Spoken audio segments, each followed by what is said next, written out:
Včera, dnes a zajtra. Na vlne počúvate talk show Včera, dnes a zajtra. Ako som už v úvode avizoval, dnešným mojím hosťom je Juraj Droba, mladý poslanec Národnej rady Slovenskej republiky za politickú stranu SAS. Juraj, vítaj u nás. Dobrý večer, ďakujem. Juraj, ja som si ťa zavolal, hoci len raritne si sa volám politikou, lebo radšej debatujem, sa ti priznám, s muzikantom, mal som tu športovcov špičkových, ale teraz je také obdobie, že treba naozaj sa trošku zaujímať o tie veci verejné. Ja si teba pamätám, že ty si bol taký veľmi ambiciózny človek, si študoval v zahraničí, potom si podnikal, veľmi úspešne si podnikal. A cez to všetko si sa rozhodol ísť do politiky. Povedz, kvôli čomu si sa rozhodol ísť do politiky? U mňa to bolo o tom, že v oblasti podnikania som dosiahol niekoľko úspechov. Robil som manažera vo veľkej nadnárodnej firme telekomunikačnej a v určitom momente okolnosti to zariadili tak, že som sa blízko kamarátil s Richardom Sulíkom. Vymieniali sme si názory na veci verejné. On mi vysvetľoval svoju filozofiu odvodového bonusu. Na tom sme dospeli k tomu, že vlastne naše politické názory sú veľmi podobné. Čím menej štátu, aby štát nezasahoval do slobody ľudí, aby si ľudia mohli rozhodovať o svojom vlastnom šťastí a zároveň aby sme pomáhali tým, ktorí si pomôcť nevedia sami. No a keď mi Richard položil tú dôležitú otázku, že Juraj, zakladám politickú stranu, ideš so mnou do toho, tak v podstate som nemal na výber žiadnu odpoveď. Povedal som, že áno a stal som sa jedným zo 6 zakladateľov strany SAS. A nebolo by pre teba komfortnejšie ďalej sa venovať treba z biznisu, podnikať s niečím? Je to dobrá cesta? Ja som mal pocit, že už som dosiahol v tej oblasti všetko, čo som mohol a to neznamená, že som sa vypracoval na nejakého milionára, ale jednoducho, keď prišla tá príležitosť vstúpiť do verejného života a pokúsiť sa, aspoň sa pokúsiť niektoré veci na Slovensku zlepšiť, tak bola to pre mňa výzva, do ktorej som jednoznačne išiel, sa mi to páčilo. Všimol som si, že píšeš o zahraničnej politike, často píšeš o meste Bratislava a takisto myslím si, že také kľúčové témy pre teba sú aj problematika dekriminalizácie marihuany, často LGTB problematika. Povedz mi, že čomu tak najviac by si sa ty chcel venovať tej politike? No do budúcna to mám naplánované tak, že sa chcem čím ďalej tým viac venovať téme Bratislavy ako takej a bratislavského regiónu. Myslím si, že je tu veľa vecí, ktoré sa dajú robiť o mnoho lepšie. A samozrejme, že ja budem veľmi rád, ak cez prosperitu Bratislavy bude sa dariť aj celému Slovensku. Dokonca si myslím, že treba trochu tie disproporcie medzi regiónmi postupne vyrovnávať, ale narodil som sa v Bratislave, pochádzam odtiaľto a vidím, že môžeme sa mať ešte o mnoho lepšie, ako sa máme momentálne. Juraj, mám pre teba takú laickú otázku. Ja patrím k ľuďom, ktorí by boli najradšej, aby sa o politiku nemuseli vôbec starať. Teda nech kvalitne spravujú spoločnosť všetkých tí zvolení kandidáti a nech to robia na prospech veci verejných. Myslíš si, že keď po týchto voľbách rozhodli ľudia z Most Hit vstúpiť do vlády s tým, s kým aktuálne tam sú, oni mali iné pohnutky, ako dobre spravovať tú spoločnosť? Vnímam to ich rozhodnutie zotrvať v strane Most Hit, keď sa strana Most Hit rozhodla vstúpiť do koalície so Smerom, ako veľmi nešťastné a ako rozhodnutie, ktoré sklamalo, dovolím si povedať, nadpolovičné percento voličov, práve konkrétne týchto slovenských pilierov Mostu Hit, ako Šebe, Žitňanská, Kresák, Švejna. Myslím si, že prišli o veľa svojich voličov a že sklamali ich dôveru, lebo tí voliči ich určite nevolili preto, aby kolaborovali so Smerom. Ty si myslíš, že tí ľudia, čo tam sedia za tú politickú stranu Smer, to sú desiatky tých ľudí, oni všetci majú tak povedať za ušami, oni všetci sú tak kvázi odsúdeniahodní, alebo sú tam z tvojho pohľadu, čo ty poznáš, tí ľudia aj takí akože poctiví politici alebo poctiví ľudia? Ja pristupujem k politike zásadne konštruktívne a snažím sa vždy vidieť pohár skôr poloplný ako poloprázdny a jedným dýchom musím povedať, že aj v strane Smer poznám viacerých ľudí, ktorí sú určite čestní a neprišli do politiky kradnúť. Nemyslím si, že je to nejaká teroristická alebo zločinecká organizácia, aj keď je pravda, že tá spúšť, ktorú Smer zanechal za posledných 10 rokov na Slovensku, sa bude len veľmi ťažko opravovať a bude to stať veľa námahy a peňazí. Ale ak mám odpovedať na tvoju otázku priamo, tak určite sú aj v strane Smer viacerí ľudia, ktorí to myslia veľmi dobre, akurát ja sa nestotožňujem s ich ľavicovým videním sveta. Ale na tej ľudskej rovine hovorí, že není to taká strana, že by tam boli len ľudia, ktorí sú proste po uši v kriminále. Určite nie. Ja možno prekvapím viacerých, keď teraz poviem, že kľudne by som išiel na pivo, dokonca aj s takým Ľubošom Blahom, ktorý je teda úplne UFO názorové v porovnaní s tým, čo si myslím ja o tomto svete, ale ako človek si myslím, že nie je úplne chybný ani charakterovo. Juraj, ty sa venuješ aj politike zahraničnej. Ja tu vidím v tom susedstve, že máme tu v Maďarsku, v Poľsku alebo v Česku také rozličné alternatívne politické zoskupenia, by som to nazval. Myslíš si, že napríklad ten Orbán v Maďarsku alebo Babiš v Česku je lepšia alternatíva ako súčasná vláda na Slovensku? Myslím si, že Orbán je väčšou škodnou pre Maďarsko, ako je súčasná vláda Smeru pre Slovensko. Na Babiša nemám úplne jasný názor. Mám českých priateľov, ktorí zastávajú názor, že konečne niekto, kto toto vyčistí. Potom mám ďalších českých kamarátov, ktorí vnímajú Babiša ako najväčšie zlo, ktoré sa im udialo od čias zametovej revolúcie. Takže podľa mňa sme celý región v tom podobne a súčasná poľská vládna strana takisto je pre mňa dosť nepríjemným prekvapením. V podstate je to katolícky Taliban, ktorý zrazu robí z Poľska, ktoré si ctilo demokraciu, malo bohatý disent.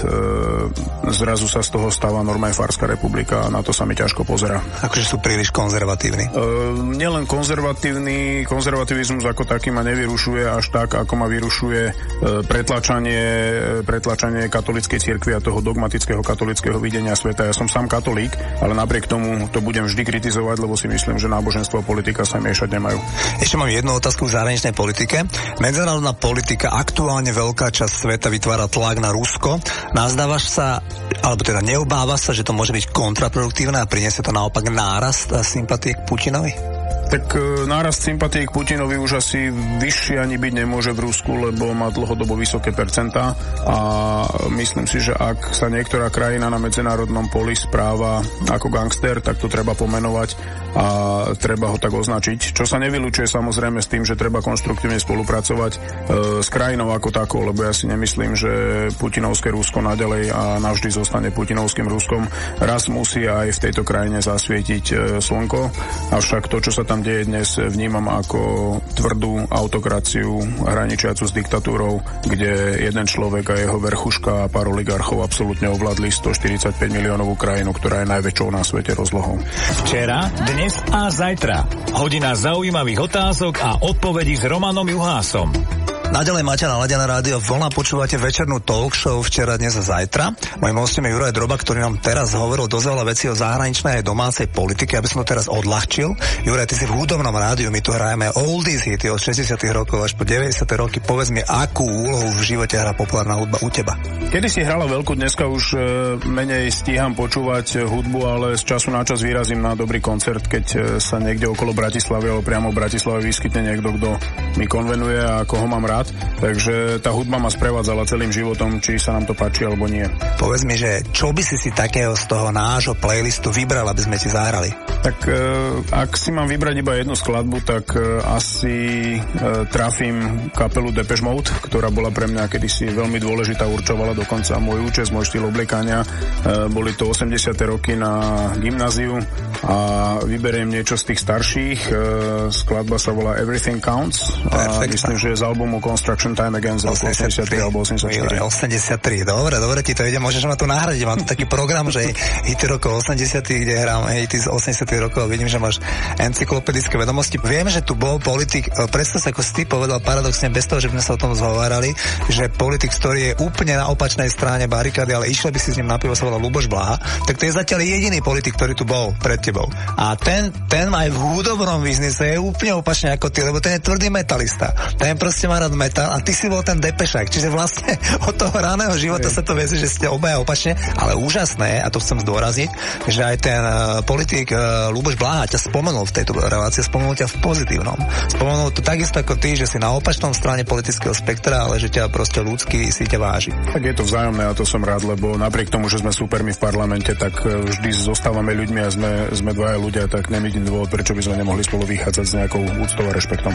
Juraj, myslíš si ty osobne, ak tak sleduješ tú politiku a vôbec celý ten vývoj v tej našej spoločnosti, že tá krajina alebo ten life standard, to ma zaujíma, on v súčasnosti na Slovensku ide hore, dole alebo stagnuje, aký je tvoj pohľad na to? Makroekonomické ukazovatele hovoria o miernom raste v minulom roku.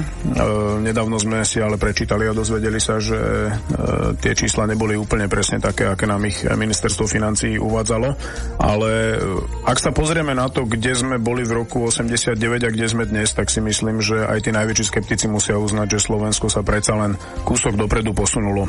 A chápem, že tu máme mnohých ľudí, ktorí možno cítia, že sa nepodielali na tom zlepšovaní do takej miery ako niektorí iní a odohralo sa tu viacero veľmi nespravodlivých vecí, vrátane privatizácie, vrátane rabovačky štátnych zdrojov. No ak sa pozrieme na to, ako celok Slovensko a Slováci, tých 5,4 milióna ľudí, tak dovolím si tvrdiť, že sa máme výrazne lepšie, ako sme sa mali v tom roku 89, keď sme boli na štartovej čiare demokracie. Vnímaš jednoznačne ako prínos pre túto krajinu, že sme v Európskej únii? Ja určite áno. Tá európska krajina je spoločenstvo národov, ktoré podľa mňa bude prosperovať lepšie pohromade ako oddelenie. Nebudem euroskeptik, ale budem vždy veľmi kritický k tomu, ako sa táto organizácia správa a predovšetkým k tomu, ako hospodári sama s vlastnými zdrojmi. Považujem za úplne perverzné a nemysliteľné, aby poslanci Európskeho parlamentu poberali doživotné penzie vo výške niekoľko tisíc eur. Považujem za zvrátené, aby aparát Európskej únie stál toľko, koľko stojí, aby sťahovanie z Bruselu do Štrasburgu stalo 10% rozpočtu Európskej únie a podobne, rozpočtu Európskeho parlamentu. Čiže budem vždy kritizovať tie veci, ktoré nie sú správne, ale základná filozofia, to, že buďme spolu, vytvorme nejaký balans medzi Nemeckom, Francúzskom a ďalšími 2-3 veľkými mocnosťami a zároveň dajme priestor a príležitosť tým menším krajinám, aby to nejak fungovalo a aby sme jednotne vystupovali, povedzme, voči Spojeným štátom, Číne, iným veľmociam svetovým. Tá filozofia je správna. Juraj, ty si taký cestovateľ, viem, že si bol napríklad minulý rok niekoľko týždňov v Kanade, čiže brat, viem, že si bol v minulosti dokonca mesiac v Shaolinskom chráme v Číne, keď sa nemýlim, opravom, a viem, že si bol dlhé roky v Spojených štátoch a proste rád cestuješ. Povedz mi, rád sa sem vraciaš na Slovensko? No už by som tu dávno nebol, ak by to tak nebolo. Ja som vždy, keď som vycestoval, snažil som sa získať maximum vedomostí, poznatkov, priateľstiev, ale vždy som sa chcel vrátiť na Slovensko. Nikdy ma ani na sekundu nenapadlo, že či by som náhodou niekde nezostal, dokonca v Amerike som mal po skončení školy nejaké pracovné ponuky, ale cítil som, že môj čas tam vypršal a že sa vraciam naspäť na Slovensko. Takže je to krajina, kde som sa narodil, je to krajina, kde žijem, kde mám svoju rodinu, svojich kamarátov a pokiaľ sa situácia nevyvíne nejak úplne negatívne, dramaticky, že budem musieť odtiaľto odísť, tak odtiaľto nikdy neodídem. Čiže máš to tu rád? Mám to tu rád so všetkým, aké to je. Si skôr optimista, čo sa týka politicko-spoločenského vývoja v našej krajine, alebo to skôr vidíš negatívne? Myslím si, že sme na veľmi trnistej ceste a obávam sa, že ešte nie je koniec všetkého. Myslím si, že bude dochádzať ešte ďalšiemu nárastu extrémizmu. Nie je to téma, o ktorej sa mi veľmi ľahko hovorí a myslím si, že nie je okamžite poraziteľný, ale dôležité je podľa mňa dať ľuďom nádej, lebo ak ľudia nevidia nádej a nevidia svetlo na konci tunela, tak sa potom aj vo svojich volebných preferenciách uchyľujú k voľbe rôznych extrémov, ktoré neponúkajú žiadne riešenia, iba vedia veľmi, veľmi pregnantne pomenovať tie nedostatky. A ja osobne ako volič by som nikdy nevolil niekoho, kto mi neponúka víziu a budúcnosť. Medzinárodná politika. Aspoň keď pozorujeme tie médiá, tak tá situácia je taká všelijaká. Vyhrávajú rozliční neštandardní politici voľby a je dosť napätá situácia medzi Európskou úniou a Ruskom. Sú tu sankcie, sú tu ďalšie veci, sú tu už ani nehovorím o Korejskej republike a podobných veciach. Chcem sa spýtať, obávaš sa toho, že by mohlo prísť v blízkej dobe k nejakému vyhroteniu tých vzťahov alebo nejakému medzinárodnému politickému konfliktu, alebo si skôr optimista, máš taký pocit, že to všetko tu zvládneme? Myslím si, že budú pokračovať problémy s prejavmi islamského extrémizmu a tu musíme podniknúť ešte tvrdšie opatrenia, ako podnikáme doposiaľ ako Európa. Obávam sa, že tá politika studenej vojny, ktorú obnovilo putinovské Rusko, bude pokračovať, takže provokácie v Pobaltí, provokácie na Ukrajine, provokácie dokonca na severe Európy, nad Švédskom a podobne budú pokračovať. Zároveň si ale myslím, že medzinárodná komunita bude musieť hľadať riešenia a že nakoniec sa podarí nájsť aspoň niektoré riešenia, ktoré zlepšia tú situáciu globálne, celosvetovo a dôjde aj k deeskalácii napätia potom. Bonusová otázka, ak dovolíš. Ten Trump vyhral tie prezidentské voľby na konci minulého roku. Z tvojho pohľadu je to katastrofa, alebo to bereš pragmaticky, že je to normálna voľba tých ľudí? No, víťazstvo Hillary Clintonovej by nebolo o veľmi lepšie, aj keď z týchto dvoch ziel by som si asi bol vybral predsa len nakoniec ju. Momentálne sa Trump javí ako niekto, kto sa ešte len rozhliada a učí sa sa. Môj dohad je, že bude lepším prezidentom, ako bol kandidátom. Podľa mňa ako kandidát bol katastrofou, ale niektoré personálne nominácie ma aspoň trošku upokojujú a myslím si, že ani republikánska strana a ani ten americký systém brzd a protiváh ho nepustí do úplne extrémnych a hlúpych rozhodnutí, ktoré by možno bol pripravený robiť. Juraj, chcem sa ti poďakovať, že si našiel čas a v tvojom nabitom programe si prišla k nám do rádia a podelil si sa s našimi posluchačmi o zaujímavé veci. Ďakujem veľmi pekne, dlho som v rádiu nebol, takže si cením pozvanie a prajem pekný večer aj poslucháčom. Včera, dnes a zajtra. Každú stredu od 20.